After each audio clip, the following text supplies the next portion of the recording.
میرے بھائیوں، اس میں کوئی شک نہیں ہے کہ معراج مصطفیٰ صلی اللہ علیہ وآلہ وسلم ہمارے محبوب سید الاولین والآخرین، شفیع المذنبین، رحمت للعالمین، سیدنا و مولانا امام اعظم محمد رسول اللہ صلی اللہ علیہ وآلہ وسلم کے ان 3 معجزات میں سے ایک بڑا معجزہ ہے جن کا ذکر قرآن کے اندر آیا ہے۔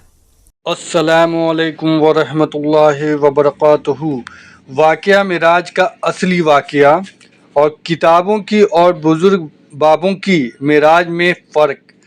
تو اس ویڈیو میں جو ہے علی مرزا نے معراج کے ریلیٹڈ کچھ باتیں بتائی ہیں جو اوریجنل واقعہ ہے، اور جو بھی بتایا ہے وہ قرآن اور حدیث کے روشنی میں بتایا ہے کہ آپ صلی اللہ علیہ وآلہ وسلم پر جو قرآن شریف نازل ہوا تھا اس سے بھی ریلیٹڈ کافی چیزیں انہوں نے بتائی ہیں، اور معراج کا تو بتایا ہی ہے، اور کتابوں اور بابوں کا جو معراج میں فرق ہے وہ بھی اس ویڈیو میں بتایا گیا ہے۔ تو آپ اس ویڈیو کو دیکھیں، اور بہت انٹرسٹنگ ویڈیو ہے، تو آپ کو خود بھی پتہ چل جائے گا کہ یہ جو ویڈیو ہے آپ کو کیا اس ویڈیو سے نالج ملتا ہے اور کیا آپ دوسرے لوگوں تک پہنچانے کی کوشش کرتے ہیں۔ تو اللہ سے بھی یہ دعا ہے کہ اللہ ہم سب کو صحیح راستے پر چلنے کی توفیق عطا فرمائے، آمین ثم آمین۔ ہمارے محبوب صلی اللہ علیہ وآلہ وسلم کے 3 معجزات ایسے ہیں جن کا ذکر قرآن میں آیا، باقی بخاری اور مسلم میں تو درجنوں معجزات کا ذکر ہے، لیکن وہ 3 معجزے جن کو قرآن نے بھی بیان کیا ہے وہ سب سے زیادہ اہمیت کے حامل ہے کیونکہ اس کا ذکر قرآن میں ہے۔ ان میں سے نمبر 1 معجزہ، جسے آپ عربی میں آیاتن کہتے ہیں، اردو میں آپ معجزہ، عقل کو عاجز کر دینے والی چیز، اللہ کی نشانی، وہ ہے القرآن، جس کا ذکر سورۃ العنکبوت میں آیا کہ یہ نبی علیہ السلام کا واحد معجزہ ہے جس کی بنیاد پہ دعوی نبوت ہے۔ اور بخاری اور مسلم میں بھی کئی احادیث اس کو سپورٹیو ہیں۔ ایک وہ مشہور حدیث ہے بخاری اور مسلم کی کہ اللہ تعالیٰ نے ہر نبی کو کوئی نہ کوئی معجزہ دیا تھا، اور مجھے اللہ نے وحی یعنی قرآن کا معجزہ دیا ہے۔ میں اللہ سے امید کرتا ہوں سب سے زیادہ متبعین قیامت والے دن میرے ہوں گے، کیونکہ میرا معجزہ سب سے زیادہ یونیک ہے، یعنی کتاب کا معجزہ۔ اور دوسرا معجزہ آپ صلی اللہ علیہ وآلہ وسلم کا جو قرآن میں ذکر ہوا وہ شق القمر کا واقعہ ہے، جو سورۃ القمر کے سٹارٹ میں ہی آتا ہے، اقتربت الساعہ، قریب آ گئی قیامت، وانشق القمر، اور شق ہو گیا چاند۔ اس کانٹیکسٹ میں بخاری اور مسلم میں کئی احادیث ہے کہ نبی صلی اللہ علیہ وآلہ وسلم کے مبارک زمانے میں چاند 2 ٹکڑے ہوا تھا اور پھر دوبارہ سے جڑ گیا۔ تو یہ وہ دوسرا معجزہ ہے جس کا ذکر قرآن کے اندر آیا۔ اور تیسرا معجزہ ہے معراج النبی صلی اللہ علیہ وآلہ وسلم کا معجزہ۔ اس کی کوئی تاریخ ہمیں احادیث کی کتابوں میں نہیں ملتی، نہ کوئی مہینے کا پتہ ہے، یہ اندازہ ہی ہے، بہرحال ہمیں اس سے کوئی غرض نہیں ہے۔ اگر کوئی سمجھتا ہے کہ معراج کا مہینہ ہے اور 27ویں رات ہے اور اس اعتبار سے اس مہینے کے اندر اس واقعے کو یاد کیا جاتا ہے، تو اس میں کوئی ایسا مسئلہ نہیں ہے، بشرطے کہ اس میں قرآن و سنت سے جو چیزیں ثابت ہیں وہ بیان کی جائیں، قصے کہانیاں بیان نہ کی جائیں جو اکثر قصے اور کہانیاں بیان کی جاتی ہیں۔ تو یہ 3 معجزات ہیں جن کا ذکر اللہ تعالیٰ نے قرآن میں فرمایا ہے۔ اس میں ٹاپ آف دا لسٹ قرآن، اس کے بعد شق القمر والا یعنی چاند کے 2 ٹکڑے ہونے والا معجزہ، اور تیسرا معجزہ آپ صلی اللہ علیہ وآلہ وسلم کی معراج۔ اور یہ بھی یاد رکھیں یہ جو معراج ہم عموماً بولتے ہیں یہ بھی غلط العام ہے، اصل میں اس معجزے کا نام ہے الاسراء والمعراج۔ نبی صلی اللہ علیہ وآلہ وسلم کا رات کا زمینی سفر الاسراء اور المعراج، اور پھر آسمانی سفر، اور یہ دونوں سفر قرآن کے اندر موجود ہیں۔ جو زمینی سفر ہے الاسراء، وہ پارہ نمبر 15 ہمارا سٹارٹ اسی سے ہوتا ہے، سورہ بنی اسرائیل جو سورۃ نمبر 17 ہے اس کے آغاز میں ہی آتا ہے، اعوذ باللہ من الشیطان الرجیم، بسم اللہ الرحمن الرحیم، سبحان الذی اسری بعبدہ لیلا من المسجد الحرام الی المسجد الاقصی۔ پاک ہے وہ ذات جو اپنے بندے کو لے گئی راتوں رات مسجد حرام سے مسجد اقصی، ایک دور کی مسجد تک، جس کے ارد گرد برکتیں رکھی ہیں تاکہ ہم اپنے اس بندے خاص کو اپنی قدرت کی نشانیاں دکھائیں۔ الاسراء رات کا سفر، بیت اللہ سے لے کر مسجد ایلیا، یروشلم، بیت المقدس، یہ تینوں نام ایک ہی مسجد کے لیے، اور بعد میں وہاں پہ مسجد بھی بن گئی حضرت عمر کے دور میں، اس کا نام پھر مسجد اقصی رکھا گیا۔ قرآن جب نازل ہوا تھا وہاں اقصی لغت کے معنوں میں آیا تھا ایک دور کی مسجد، مسجد اقصی بعد میں بنائی گئی ہے، پہلے وہ بیت المقدس یا ایلیا یا یروشلم کہلاتا تھا۔ تو یہ ہے الاسراء، اور پھر وہاں سے آپ صلی اللہ علیہ وآلہ وسلم کو ایک براق پہ سوار کر کے آسمانوں کا سفر کروایا گیا 7ویں آسمان تک، اور پھر سدرۃ المنتہا، اس کا نام ہی ہے سدرۃ المنتہا، جہاں پہ مخلوق کی انتہا ہو جاتی ہے، وہاں تک، اسے ہم کہتے ہیں المعراج، یعنی اونچائی کا سفر آپ صلی اللہ علیہ وآلہ وسلم کا۔ اور اس کا ذکر جو ہے وہ سورۃ النجم سورت نمبر 53 میں آیا ہے، جس میں وہ مشہور آیت بھی آتی ہے فَكَانَ قَابَ قَوْسَيْنِ أَوْ أَدْنَىٰ، جس کے اوپر انشاءاللہ میں ڈسکشن بھی کر دوں گا۔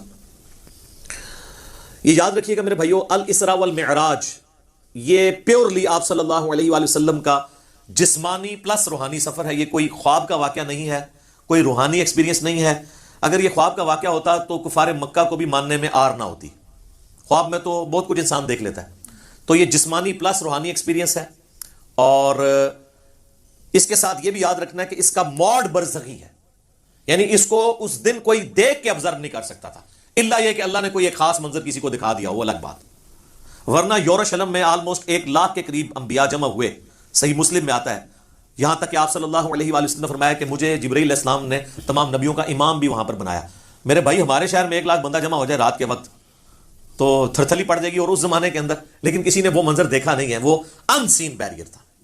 اور بیسیکلی یہ اس لیے کروایا گیا، جو سورہ آل عمران میں آیا تھا نا کہ اللہ تعالیٰ نے انبیاء کی ارواح سے عہد لیا تھا کہ اگر میں تمہیں حکمت دوں، نبوت دوں، اور پھر میرا کوئی پیغمبر تم میں آ جائے تو تم نے اس پیغمبر کی تصدیق کرنی ہے، جس طرح کہ یحییٰ علیہ السلام نے حضرت عیسیٰ علیہ السلام کی۔ اور نبی صلی اللہ علیہ وآلہ وسلم کی تصدیق تو سب انبیاء نے کرنی تھی، تو وہ اللہ تعالیٰ نے فزیکلی انبیاء کرام کو جو ہے وہ برزخی طور پہ وہاں پہ جمع کر کے اور آپ صلی اللہ علیہ وآلہ وسلم کے پیچھے نماز پڑھوا کے آپ کی امامت کا اعلان کروایا کہ آپ امام الانبیاء ہیں صلی اللہ علیہ وآلہ وسلم، تاکہ سورہ آل عمران کا وہ والا وعدہ پورا ہو۔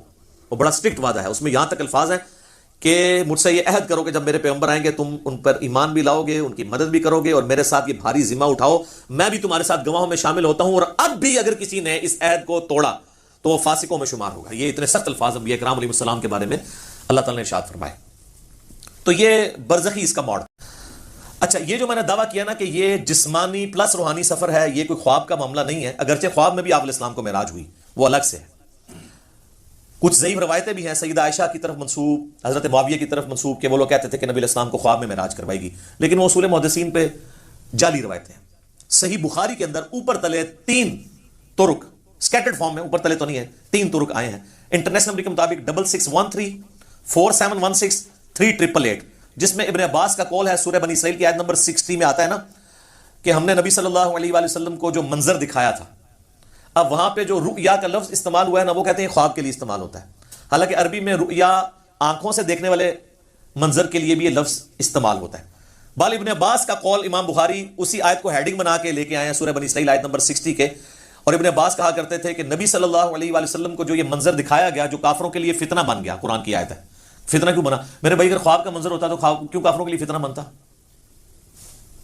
وہ تو مان لیتے ہیں کہ خواب میں تو کچھ بھی ہو سکتا ہے، فتنہ بنا اس لیے کہ وہ فزیکل کلیم تھا۔ تو ابن عباس کا قول ہے صحیح بخاری میں کہ یہ منظر جو دکھایا گیا، یہ نبی صلی اللہ علیہ وآلہ وسلم نے اپنی جسم کی آنکھوں سے دیکھا تھا، دل کی آنکھوں سے نہیں۔ دل کی آنکھوں سے مراد ہوتا ہے خواب میں، اور جسم کی آنکھوں سے مراد فزیکلی یہ دیکھنا ہے۔ میرے بھائیو، الاسراء والمعراج میں آپ صلی اللہ علیہ وآلہ وسلم کو کئی ایک مناظر دکھائے گئے، جو سورہ بنی اسرائیل کی آیت نمبر 7 جو آیت نمبر سٹارٹ میں 1 ہے، سورت نمبر 17، لِنُرِيَهُ مِنْ آیَاتِنَا، تاکہ ہم اپنے بندے کو اپنی نشانیوں میں سے نشانیاں دکھائیں۔ وہ نشانیاں کون سی تھیں؟ ان پہ میں بولوں تو میرے بھائی تقریباً 3-4 گھنٹے اور لگ جائیں گے۔ میں آپ کو موٹی موٹی باتیں بتا دیتا ہوں جو بخاری اور مسلم میں آئی ہیں کہ آپ علیہ السلام کو کیا کچھ دکھایا گیا۔ نمبر 1 سٹارٹ ہوا شق الصدر سے، آپ علیہ السلام کا سینہ چاک کیا گیا، بخاری مسلم میں آتا ہے، اور جنت سے سونے کا تشت لا کے آب زمزم کا پانی ڈال کے جبرائیل علیہ السلام نے نبی علیہ السلام کا دل جو ہے وہ دھویا۔ نمبر 2 آپ صلی اللہ علیہ وآلہ وسلم کو، چونکہ آپ مکے میں تھے، ابھی مدینہ آپ نے جانا تھا، راستے میں ایک شہر میں اتارا گیا اور جبرائیل نے کہا کہ یہ طیبہ ہے، مدینہ، جو آپ کا مسکن عنقریب بننے والا ہے ہجرت کے بعد۔ حضور کو اس وقت تک نہیں پتا تھا کہ یہاں سے تو میری دعوت جو ہے وہ ایسی لانچ ہوگی کہ رومن اور پرشین امپائر بھی کچھ نہیں جائیں گی۔ نمبر 3 پھر آپ کو کوہ طور پہ لے جایا گیا، انبیاء کے مقامات پہ، سب سے پہلے نبی علیہ السلام کا اپنا مسکن، اس کے بعد پھر طور سینا کے اوپر، اور کہا گیا کہ یہ وہ ہے جہاں پہ اللہ تعالیٰ نے حضرت موسیٰ علیہ السلام سے کلام کیا تھا۔ نمبر 4 بیت اللحم لے جایا گیا، بیت المقدس میں ایک جگہ ہے جہاں پہ حضرت عیسیٰ علیہ السلام کی ولادت ہوئی تھی، تو وہ جگہ بھی دکھائی گئی۔ لہٰذا اس سے امام نے تیمیہ کے اس عقیدے کا رد ہوا کہ انبیاء کی جو بیٹھنے کی جگہ ہیں ان کا وزٹ کرنا یہ نعوذ باللہ کوئی بدعت ہے، نبی علیہ السلام کو تو خود کروائی جا رہی ہے یہ ساری چیزیں، الحمدللہ۔ اور صحیح بخاری میں اوپر تلے 10 احادیث ہیں کہ عبداللہ بن عمر اپنے سفر حج کے دوران ان جگہوں پر نماز پڑھا کرتے تھے جہاں پہ نبی علیہ السلام کے ساتھ جب انہوں نے سفر کیا تھا تو جہاں جہاں اتر کے نماز پڑھی تھی۔ تو اس میں امام بخاری نے باب باندھا ہے کہ نبی علیہ السلام کی جگہوں کو تلاش کر کے وہاں پہ نماز پڑھنا۔ حتیٰ کہ مسند احمد میں آتا ہے کہ وہ اس جگہ پہ پیشاب بھی کرتے تھے جہاں نبی علیہ السلام نے اپنے سفر حج میں پیشاب کیا تھا. بخاری میں الفاظ ہیں نافع کے کہ مسجدیں موجود تھیں راستے میں, مسجد کے پاس نالوں کے قریب جو پتھر تھے وہاں پہ وہ نماز پڑھتے تھے, مسجد میں نہیں پڑھتے تھے. وہ کہتے تھے مسجد تو بعد میں بنی ہے, نبی علیہ السلام نے اس پتھر پہ نماز پڑھی تھی. یہ اتباع سنت کا جذبہ تھا. تو ظاہر نبی علیہ السلام سے لیا. 4 چیزیں ہوگی جی. شق الصدر, مدینہ شریف دکھایا گیا, طور سینا, بیت اللحم, اور اس کے بعد صحیح مسلم میں آتا ہے قبر موسیٰ دکھائی گئی. نبی علیہ السلام کہتے ہیں میں نے سرخ ٹیلے کے پاس موسیٰ علیہ السلام کو ان کی قبر میں نماز پڑھتے ہوئے دیکھا, اور اگر میں گزروں میں تمہیں وہ قبر بھی دکھا سکتا ہوں. وہ قائم یصلی فی قبری, وہ کھڑے اپنی قبر میں نماز پڑھ رہے تھے. لیکن یہ معاملہ ہے برزخی, حیات انبیاء کے اوپر یہ ثبوت ہے لیکن برزخی معاملہ. اس کے بعد آپ صلی اللہ علیہ وآلہ وسلم کو بیت المقدس میں انبیاء کی امامت کروائی گئی. 1 لاکھ کے قریب پیغمبروں کو جمع کیا گیا, اور جبرائیل علیہ السلام نے کہا کہ آپ ان کی امامت کروائیں. یہ صحیح مسلم میں آتا ہے. اچھا, پھر دجال دکھایا گیا, یہ بھی آتا ہے بخاری مسلم میں, دجال بھی دکھایا گیا. پھر آپ علیہ السلام کو آسمانوں کی سیر کروائی گئی. پہلے آسمان پہ آدم علیہ السلام سے ملاقات ہوئی, دوسرے پہ حضرت یحییٰ اور عیسیٰ سے, تیسرے پہ یوسف علیہ السلام سے, چوتھے پہ ادریس علیہ السلام سے, 5ویں پہ ہارون علیہ السلام سے, 6 پہ موسیٰ علیہ السلام سے, اور 7ویں پہ ہمارے جد امجد سیدنا ابراہیم خلیل اللہ علی نبینا علیہ الصلوۃ والسلام سے ملاقات ہوئی. اس کے بعد آپ علیہ السلام کو جنت اور دوزخ بھی دکھائی گئی. ٹائم میں ٹریول کروا کے جو مستقبل کا وقت تھا وہ پہلے دکھا دیا گیا. لوگ کہتے ہیں ابھی تو لوگ دوزخ اور جنت میں پہنچے نہیں, تو حضور نے کیا دیکھا؟ بھائی اللہ نے وقت. اور آپ یہ دیکھ لیں یہ سب کچھ منظر کتنے زمانے میں طے ہوا ہوگا, لیکن ایک رات میں سب کچھ ہو گیا. صرف بیت المقدس اور خانہ کعبے کے درمیان جو فاصلہ ہے اس زمانے میں 40 دن کی مسافت تھی, وہی نہیں طے ہو سکتی تھی. اللہ اکبر. اسی لیے تو وہ آتا ہے نا المعجم الکبیر طبرانی کے اندر, اور دلائل النبوہ امام بیہقی کی کتاب کے اندر, اور کئی کتابوں کے اندر, کہ لوگوں نے آ کے حضرت ابوبکر کو کہا نا کہ تمہارا ساتھی تو یہ کہہ رہا ہے کافروں نے چھیڑنے کے لیے, اور انہوں نے کہا اگر وہ کہہ رہے ہیں تو میں تصدیق کرتا ہوں. تو اسی پر آپ کا لقب صدیق رکھا گیا کہ آپ علیہ السلام کی تصدیق کرنے والے. اس کے بعد بیت المعمور دکھایا گیا, بخاری مسلم میں آتا ہے 7ویں آسمان کے اوپر اسی خانہ کعبہ کی سیدھ میں ایک گھر ہے جس کا طواف فرشتے کرتے ہیں, بیت المعمور, وہ دکھایا گیا. اور سب سے بڑھ کے آپ کو سدرۃ المنتہا تک لے جایا گیا. یہ آخری حد ہے, زمین سے جتنی مخلوقات ہیں یا فرشتے ہیں وہ بھی سدرۃ المنتہا سے آگے نہیں جا سکتے. اس کا نام ہی ہے انتہا, مخلوق کی انتہا ہے. باقی لوگوں نے آگے کہانیاں بنا لی ہیں کہ جی نبی علیہ السلام سدرۃ المنتہا سے بھی آگے چلے گئے. بالکل جھوٹ ہے, یہ آپ کی انتہا تھی. اور آگے پتہ نہیں کیا کیا کہانیاں بنائی ہیں, کہتے ہیں عرش پہ جوتیوں سمیت چلے گئے. یہ تو اتنا بڑا جھوٹ ہے کہ احکام شریعت میں احمد بریلوی صاحب نے لکھا ہے کہ یہ جو معرج النبوہ کتاب جس میں یہ باتیں لکھی ہیں, یہ ہے تو سنی عالم ہے لیکن ہر طرح کی جھوٹی سچی روایتیں لکھ دیتا ہے. یہ محض باطل بات ہے کہ نبی علیہ السلام اپنی مبارک جوتیوں کے ساتھ عرش پہ گئے ہیں. یہ اعلیٰ حضرت نے لکھا ہے کہ یہ جھوٹی بات ہے, تو عرش پہ جانے والی کوئی بات نہیں. ہاں کسے کہانیوں میں آپ مزے لے لے کے بیان کریں, اور جب ہم پوچھتے ہیں کہاں لکھا ہے, وہ کہتے ہیں سعدی شیرازی کے شعر نہیں آپ نے پڑھے, مولانا روم کے شعر نہیں پڑھے. ہم کہتے ہیں میرے بھائی ہم تو آپ کو چیخ چیخ کے یہی تو کہہ رہے ہیں کیا کہ مرنے سے پہلے ہے مسلمان, کر لے اس پہ غور. کتابوں کا خدا اور ہے, بابوں کا خدا اور. کتاب میں سے کوئی نکالے نا بات جہاں پہ لکھا ہو. وہ پھر ڈاکٹر صاحب تو آپ کو پتا ہے طاہر القادری صاحب تو وہ کہتے ہیں کہ وہ دروازہ کھولا حضور نے حضور کے لیے, پھر کہا کہ آپ اندر آ جائیں, حریم ناز میں آ جاؤ. وہ پتہ نہیں کیا عشق مشوقی کا انہوں نے ایک, اور بلکہ وہ بغل گیر پتہ نہیں کیا کچھ انہوں نے کیا ہے. اور طارق جمیل صاحب نے بھی اسی سے ملتی جلتی باتیں کی ہیں. وہ قاب قوسین او ادنیٰ وہ پوری کر کے بتاتے ہیں. انشاءاللہ اینڈ پہ ڈسکس کرتا ہوں. تو میرے بھائی یہ کتابوں کی بات ہو رہی ہے, اور سدرۃ المنتہا ہی پہ اللہ تعالیٰ کی ملاقات ہوئی اپنے محبوب علیہ السلام کے ساتھ, اور سورۃ النجم میں اس کا ذکر ہے. وہاں پہ اللہ تعالیٰ نے وحی بھی کی آپ علیہ السلام کو. صحیح مسلم میں آتا ہے کہ 3 چیزیں آپ کو وہیں پہ عطا ہوئیں. نمبر 1 5 نمازیں. وہ ڈیٹیل بخاری مسلم میں آتی ہے کہ 50 تھی, کم ہوتے ہوئے موسیٰ علیہ السلام کے پاس جب وہ آتے تھے نا 6 آسمان کے اوپر, تو کہتے تھے حضرت زیادہ ہے کم کروائیں. ایک پھیرے بس اور لگڑا تھی, وہ کون ہی لگیا, ورنہ وہ 5 کم ہوتے 5 تک رہ گئی. پھر اس میں الفاظ ہے بخاری مسلم میں, اللہ نے کہا کہ میرا قول بھی نہیں بدلے گا, تمہاری امت پڑے گی 5. سورۃ الانعام میں ہے کہ ایک نیکی 10 کے برابر ہے, تو میں ان کو ثواب 10 کا ہی دوں گا. ایک کے بدلے 10 کا, تو نمازیں 50 کے ثواب ملے گا 5 کے گیز میں. دوسرا تحفہ دیا گیا سورۃ البقرہ کی آخری 2 آیات. صحیح مسلم میں آتا ہے آمن الرسول بما انزل الیہ من ربہ والمؤمنون. سر یہ 2 آیات وہ ہیں جو اس دنیا میں نازل نہیں ہوئی ہیں, آسمانوں پہ نازل ہوئی ہیں, آسمان سے آسمانوں پہ نبی علیہ السلام کے مبارک سینے پہ. اور صحیح مسلم میں آتا ہے کہ تیسری چیز جو آپ کو دی گئی کہ آپ کا جو کوئی امتی شرک نہیں کرے گا نا میں اسے معاف کر دوں گا. تو اس کو تو سپورٹو پھر قرآن میں بھی آیت ہے, انہ من یشرک باللہ فقد حرم اللہ علیہ الجنہ ومأواہ النار وما للظالمین من انصار. بے شک جو کوئی اللہ کے ساتھ شرک کرے گا اللہ اس گناہ کو کبھی معاف نہیں کرے گا, اس پہ جنت حرام ہے, اس کا ٹھکانہ دوزخ ہے, اور وہاں اس کا کوئی مددگار نہیں ہوگا. حتیٰ کہ بخاری مسلم کی حدیث ہے کہ اللہ نے ہر نبی کو کوئی نہ کوئی دعا دی تھی، اس نے اس دنیا میں ہی دعا کر لی. حضرت نوح نے دعا کی، اس کی وجہ سے ان کی قوم ہلاک ہوگی. میں نے اپنی دعا چھپا کے رکھی ہے قیامت کے دن کے لیے. میں اس دعا سے اپنی امتیوں کے لیے شفاعت کی دعا کروں گا، اور میری دعا سے ہر میرے امتی کو نفع پہنچے گا سوائے اس شخص کے جس نے دنیا میں اللہ کے ساتھ شرک کیا ہوا. شرک is the most sensitive issue in the sight of Allah. اللہ اکبر. تو یہ 3 گفٹ آپ علیہ السلام کو ملے: 5 نمازیں، سورۃ البقرہ کی آخری 2 آیات، اور جو شرک نہیں کرے گا اس کی مغفرت. یہ ساری تفصیلات آپ مسئلہ نمبر 126 ABC کے اندر دیکھ سکتے ہیں 4.5 گھنٹے میں اس کو سکپ کرتا ہوں. الاسراء والمعراج میں جو معراج والا پورشن ہے، اس میں سب سے زیادہ کنٹروورشل چیز جو آپ نے سوال میں بھی کی، وہ ہے نبی علیہ السلام نے کیا شب معراج اللہ تعالیٰ کو دیکھا تھا یا نہیں. اب اس کا جواب ہاں یا نہ میں دینا تو بہت بڑی آزمائش ہے مسلمانوں کے لیے، جب تک کہ آپ پورا مقدمہ ان کو نہیں سمجھاتے. تو آپ اس پورے مقدمے کو سمجھیں گے تو آپ کے لیے معاملہ آسان ہو جائے گا. اس کی وجہ یہ ہے کہ یہاں پہ فرقہ واریت کا دین ہے، جس کو میں بابوں کا دین کہتا ہوں، اور آپ سے بار بار کہتا ہوں کہ مرنے سے پہلے اے مسلمان کر لے اس پہ غور. کتابوں کا خدا اور ہے، بابوں کا خدا اور. اچھا کہتے ہیں نہیں آپ کتابوں کا دین کہہ لیا کریں، بابوں کا خدا تو سب کا ایک ہے. میرے بھائی اس کے اندر قیامت مضمر ہے. دین کس لیے ہوتا ہے؟ اللہ کی شناخت کے لیے. جب آپ کے بابوں نے اس اللہ کی شناخت میں نہیں کروائی ہے جو پیغمبروں کے ذریعے اللہ نے کروائی تھی، تو ہم رونا روئیں گے نا کہ آپ کس اللہ کی بات کرتے رہے ہو. تو اصل چیز قیامت زور اس شعر میں تبھی ہے کہ کتابوں کا خدا اور ہے، بابوں کا خدا. اور دیکھ لیں ہلچل مچی اس کی وجہ سے ہے. اگر میں کہتا کتابوں کا دین اور ہے بابوں کا دین اور، تو کسی کو کچھ نہیں تھا ہونا. یہ اندر جو ہلچل مچتی ہے نا، وہ کہتے ہیں یار ہم پتہ نہیں کس خدا کو مان رہے ہیں، کتابوں والے خدا کو کسی اور کو نہ مان رہی ہوئی ہے. تو یہ تو میں نے ڈیٹیکٹ کیا تھا قرآن سے، کتابوں کا خدا. حضرت آدم علیہ السلام کو جب اللہ نے دنیا پہ اتارا، سورۃ البقرہ آیت نمبر 38، تو اللہ تعالیٰ نے ہماری ماں اور باپ کو یہی کہا تھا قُلْ اهْبِطُوا مِنْهَا جَمِيعًا، اے آدم اور اس کی بیوی اور میری ان دونوں بندوں کی قیامت تک ہونے والی اولاد اتر جاؤ زمین میں. فَإِمَّا يَأْتِيَنَّكُم مِّنِّي هُدًى، یاد رکھنا جب کبھی بھی کوئی ہدایت کی کتاب تمہارے پاس آئے گی، انتظار کرنا کتابوں کا، بابوں کا نہیں، کتابوں کا جو پیغمبروں کے ذریعے آئیں گے. فَإِمَّا يَأْتِيَنَّكُم مِّنِّي هُدًى فَمَن تَبِعَ هُدَايَ فَلَا خَوْفٌ عَلَيْهِمْ وَلَا هُمْ يَحْزَنُونَ، جو ان کتابوں کی اس ہدایت کی پیروی کرے گا اس کو نہ کوئی خوف ہوگا نہ کوئی غم. وَالَّذِينَ كَفَرُوا وَكَذَّبُوا بِآيَاتِنَا اولئک اصحاب النار ہم فیہا خالدون، جو کوئی ہماری آیات کو جھٹلا دے گا، کفر کرے گا، اس کو جھٹلائے گا، تو وہ ہوں گے اہل جہنم، رہیں گے اس میں ہمیشہ ہمیشہ.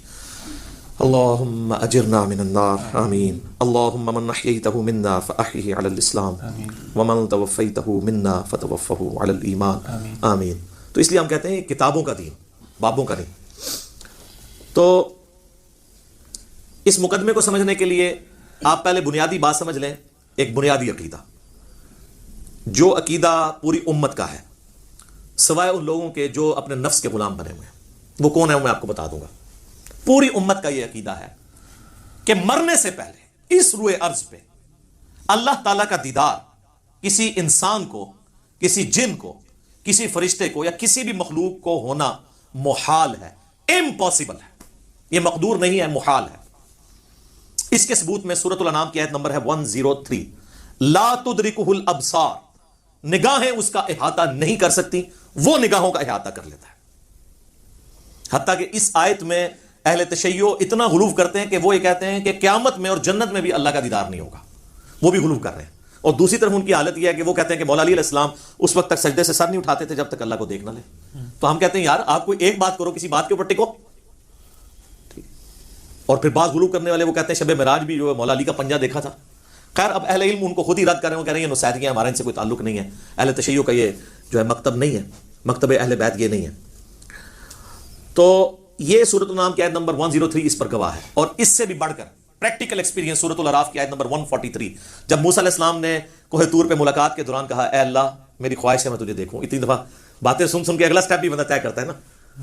تو اللہ نے کیا فرمایا تھا؟ لن ترانی، ہرگز نہیں دیکھ سکتا تو مجھے، بلکہ تو پہاڑ کی طرف دیکھ، اگر یہ پہاڑ اپنی جگہ پہ قائم رہا تو سمجھنا تو مجھے دیکھ سکتا ہے. تو قرآن کے الفاظ ہیں پہاڑ پہ اللہ نے صرف تجلی کی تو وہ ریزہ ریزہ ہو گیا، اور موسیٰ علیہ السلام انڈائریکٹ وہ تجلی دیکھنے سے بے ہوش ہو کے گر پڑے.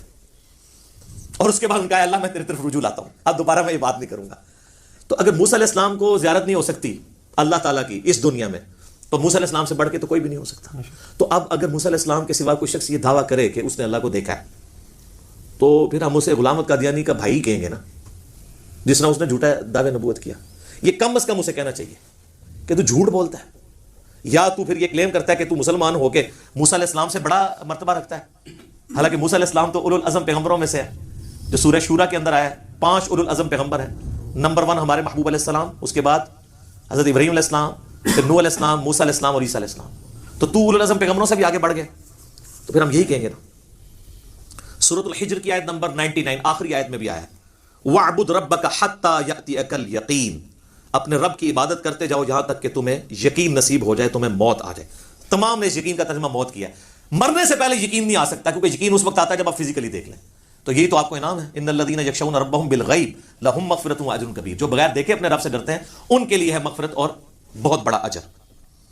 اور صحیح مسلم میں انٹرنیشنل نمبر کے مطابق 7356 نمبر حدیث ہے دجال کے کانٹیکسٹ میں، نبی علیہ السلام فرماتے ہیں کہ یہ دجال آئے گا تو اس کے ماتھے پہ کافر لکھا ہوگا، لیکن وہ کاف فا را یا کاف الف فا را لکھا ہوگا ایبریویشنز میں، تو لوگ جو اہل ایمان ہیں نبی علیہ السلام کہتے ہیں وہ پڑھ لیں گے کہ یہ کافر لکھا ہے، تو ان کو پتہ چلے گا دجال ہے، دوسرے لوگ نہیں پڑھ پائیں گے، چاہے مومنین میں بھی منافقین ہوئے، اور وہ ہو سکتا ہے کاف سے کشف پڑھ لیں، الف سے الہام پڑھ لیں، فا سے فیض پڑھ لیں، اور را سے روحانیت پڑھ لیں کہ جی یہ تو بہت بڑے بزرگ ہیں۔ اچھا، اس حدیث میں 7356 میں آتا ہے کہ نبی علیہ السلام نے فرمایا کہ وہ خدائی کا دعویٰ کرے گا دجال، یاد رکھو تم میں سے کوئی شخص اپنے رب عز و جل کو نہیں دیکھ سکتا یہاں تک کہ اسے موت آ جائے۔ یہ الفاظ ہیں، کیا مطلب کہ مرنے سے پہلے کوئی اللہ کو نہیں دیکھ سکتا، مرنے کے بعد دیکھیں گے انشاءاللہ، انشاءاللہ۔ تو مرنے سے پہلے آپ نہیں دیکھ سکتے، تو آپ بھی مرنے سے پہلے ہے مسلمان، کر لے اس پہ غور، کتابوں کا خدا اور ہے، بابوں کا خدا اور۔ اب آپ سوچ رہے ہوں گے بابوں نے کیا کام ڈالا ہوا ہے، تو اے ہوں آگے جو کام کی پایا جی انہوں نے، اے تسی کتابوں نے خدا دی تعریف سن لی، بابوں نے کیا کام ڈالا ہے جناب؟ تذکرۃ الاولیاء شیخ فرید الدین عطار المتوفی 627 ہجری کی کتاب ہے، جو بریلوی اور دیوبندی دونوں چھاپ رہے ہیں اور کہہ رہے ہیں سارے اولیاء کے حالات زندگی اس میں لکھے ہوئے ہیں، ایسی کوئی کتاب نہیں، اس میں بایزید بستامی کی معراج لکھی ہوئی ہے، المتوفی 261 ہجری۔ ان کا امام ابو یزید بستامی اور میرا امام ابو الحسین مسلم بن حجاج القشیری المتوفی 261 ہجری، وہ بھی 261 میں فوت ہوئے ہیں، یہ بھی 261 میں فوت ہوئے ہیں۔ تو وہ کہتے ہیں انہوں نے معراج میں وہ عرش تک پہنچ گئے اور اللہ کو دیکھا، مشاہدہ کیا، اور باقاعدہ چیپٹر ہے بایزید بستامی کی معراج تذکرۃ الاولیاء میں، بخاری مسلم کو چھوڑ کے ان کے پیچھے پڑے ہوئے ہیں، اور یہ آپ کو حوالے اس کے تذکرۃ الاولیاء کے فضائل اعمال میں ملیں گے، فضائل سنت میں بھی، تبلیغی جماعت کی کتاب میں بھی، دعوت اسلامی کی جماعت کی کتاب میں بھی، یعنی دونوں بھاری فرقے بریلوی اور دیوبندی اس کو لے کے چل رہے ہیں۔ پھر کشف المحجوب جو اس سے بھی پہلے لکھی گئی 200 سال پہلے، علی بن عثمان حجویری المتوفی 465 ہجری، انہوں نے کشف المحجوب میں بایزید بستامی کے بارے میں کلیم کیا ہے کہ وہ جب حج کرنے کے لیے گئے تو پہلی دفعہ گئے تو صرف کعبہ دیکھا، تو کہتے ہیں میرا حج نہیں ہوا، اگلی دفعہ گئے تو کعبہ بھی دیکھا اور کعبے کے رب کو بھی دیکھا، تو کہتے ہیں پھر بھی میرا حج نہیں ہوا، تیسری بار گئے تو صرف اللہ کو دیکھا، کعبہ ہی غائب تھا، تو ان کا اب میرا حج ہوا ہے، فزیکلی دیکھا۔ اگر کہتا نہیں کہ خواب میں دیکھنا ہے، تو سر میرا معصومانہ سوال ہے کہ خواب کا پیکج موسیٰ ابن عمران علیہ السلام کو آفر کیوں نہیں ہوا، جن کو سورۃ الاعراف کی آیت نمبر 143 میں کہا گیا لن ترانی، موسیٰ تو مجھے نہیں دیکھ سکتا، انہوں نے آگے سے توبہ کی۔ تو اگر بازید والا عقیدہ ان کا ہوتا تو کہتے ہیں اللہ توبہ خواب ہی کرا دے، بازید نو تے بائی کرانی ہے نا، کہانیاں جھوٹ کوڑ۔ ہن مزہ ہے، حضرت ابو ہریرہ بھی غصہ آندا سی تو اپنی حبشی لینگویج بولدے سن، کوڑ، پنجابی کہتے ہیں جھوٹ نو۔ اچھا جی، شیخ زکریا کاندلوی نے کتاب لکھی ہے فضائل حج، حاجیوں کو تبلیغی جماعت والے بیچارے میرے بولے بھائی تبلیغی جماعت میری جماعت ہے، کافی سارے لوگوں کو اب بات سمجھ آ گئی ہے الحمدللہ، ہم محبت کرتے ہیں ان کے جذبے کی، لیکن یہ کچھ آپ کی کتابوں میں میرے بھائی لکھا ہوا ہے، فضائل حج میں لکھا ہوا ہے سر، اتنا مزیدار واقعہ ہے یہ، ابھی تک ویسے میں نے نا کسی ویڈیو میں بیان نہیں کیا، آج آپ سنیں اور مزہ لیں۔ وہ لکھتے ہیں کہ جی محدث عبد الرزاق مسجد نبوی میں بیٹھ کے درس حدیث دے رہے تھے۔ آپ پتہ محدث عبد الرزاق کون ہے؟ امام بخاری اور امام مسلم کے استاد ہیں جی، بخاری مسلم نے ان سے حدیثیں لی ہوئی ہیں محدث عبد الرزاق سے۔ یہ وہی ہیں جن کی مصنف عبد الرزاق ہے، دو ہیں نا کٹھی لکھی گئی، مصنف ابن ابی شیبہ اور مصنف عبد الرزاق۔ سر اے او جے اے عبد الرزاق تھوڑا کرکٹر نہیں ہے، پاویں سمجھو، محدث عبد الرزاق بیٹھے ہوئے 3 صدی ہجری کے اندر بڑے اماموں میں سے وہ حدیثیں بیان کر رہے ہیں، تو وہ کہتے ہیں ایک بزرگ کا بیان ہے کہ ان کو حضرت خضر علیہ السلام کی ملاقات ہوئی، حضرت خضر علیہ السلام کے اوپر میرا کلپ دیکھ لیں، اللہ فضل تب یہ صاف ہو جائے گی۔ تو کہتے ہیں وہ بزرگ کہتے ہیں کہ مجھے ایک دن خضر کی ملاقات ہوئی مسجد نبوی میں، تو میں نے کہا کہ خضر یہ بتائیے آج تک آپ کو کوئی ایسا شخص ملا ہے جو مرتبے میں آپ سے بھی بڑا ہو؟ ہائے ہائے ہائے، ان کا ہاں جی ایک بندہ ملا ہے، ان کا جی کیسے؟ وہ کہتے ہیں ایک دن میں مسجد نبوی میں تھا. اچھا, حضور کی پوری زندگی میں حضرت خضر کو توفیق نہیں ہوئی ہے مسجد نبوی میں جانے کی, جو ان کے خضر ہیں جھوٹے. حضور کی وفات کے بعد وہاں اعلی قرآن میں تو سورہ آل عمران میں حکم تھا کہ اے پیغمبروں, جب میرا پیغمبر آ جائے تو تم نے اس کی مدد بھی کرنی ہے. نہ غزوہ بدر لڑی, نہ عہد لڑی, نہ خندق لڑی. حضور کی وفات کے بعد مسجد نبوی بیٹھے ہیں. اچھا جی, کہانی ہے نا, خضر تو وہ ہے ہی نہیں ہے, میں نے بتایا, وہ آپ لیکچر میں دیکھ لیں. کہتے ہیں جی وہ حضرت خضر کہتے ہیں کہ ایک شخص بیٹھا ہوا تھا, محدث عبد الرزاق حدیثیں بیان کر رہے تھے, اور پاس ہی ایک نوجوان جو ہے نا وہ اپنا سر اپنے گریبان میں ڈالے بیٹھا ہوا تھا. تو ظاہر یہ صوفی ہوتے ہیں نا جو یہ کام کرتے ہیں, قرآن حدیث کا درس ہی سن نہیں سکتے کیونکہ ان کے خلاف ہے, علم و بس کریو یار. تو کہتے ہیں حضرت خضر کہتے ہیں میں بڑا حیران ہوا کہ محدث عبد الرزاق یہاں پہ درس دے رہے ہیں, اتنے بڑے محدث, اور یہ بندہ علیحدہ بیٹھا ہوا ہے. تو کہتے ہیں میں اس کے پاس چلا گیا, تو وہ یوں ہی بیٹھا تھا. تو میں نے اس سے پوچھا کہ تو عبد الرزاق سے حدیثیں کیوں نہیں سنتا, اس زمانے میں تو اس کے پائے کا محدث کوئی نہیں ہے. تو وہ آگے سے کہتا ہے کہ لوگ عبد الرزاق سے حدیثیں سنتے ہیں اور میں ڈائریکٹ رزاق سے سنتا ہوں. استغفر اللہ لعنت اللہ علی الکاذبین. سر یہ دعویٰ رسول اللہ کے بعد اگر کوئی کرے تو یا تو اس کا ذہنی توازن بگڑا ہوگا یا غلام احمد قادیانی کا بھائی ہوگا. صحیح بات, تبھی قلم اٹھا سکتے ہیں نا آپ کہ ذہنی توازن بگڑا ہو. صحیح بخاری میں تعلیقاً مولا علی کا قول ہے, اور سنن ابن ماجہ میں مرفوع پوری مولا علی نے نبی علیہ السلام سے روایت کیا کہ 3 لوگوں سے اللہ نے قلم اٹھا لیا ہے. نمبر 1 سویا ہوا شخص, نمبر 2 بالغ نابالغ, اور نمبر 3 مجنون مجذوب پاگل جو مرضی کہہ دو, شطحیات والا. اچھا, وہ کہتے ہیں کہ جی وہ حضرت خضر پریشان ہو گئے کہ ایک کیڑا ڈائریکٹ اللہ کو سننا. تو حضرت خضر کہتے ہیں میں نے پوچھا کہ اچھا تجھے اگر اتنا ایمان ہے تو بتا میں کون ہوں. تو کہتے ہیں جی اس نے کہا کہ نظر اٹھا کے کہا, انہوں نے کہا اگر میں غلط نہیں ہوں تو خضر ہے. کہتے ہیں میں ڈر گیا. تو کہا یہ مجھے ایک بندہ ملا جو مرتبہ میرے سے اوپر سے. اے جی جناب کہانیاں, اس لیے میں نے بیان کیا کہ یہ حضرت موسیٰ علیہ السلام اور پیغمبروں کے مقابلے پہ انہوں نے اپنے بابے بنائے ہوئے ہیں. تو اب ہم ان کو صرف پیار سے ہی کہہ سکتے ہیں کہ مرنے سے پہلے اے مسلمان کر لے اس پہ غور, کتابوں کا خدا اور ہے, بابوں کا خدا اور.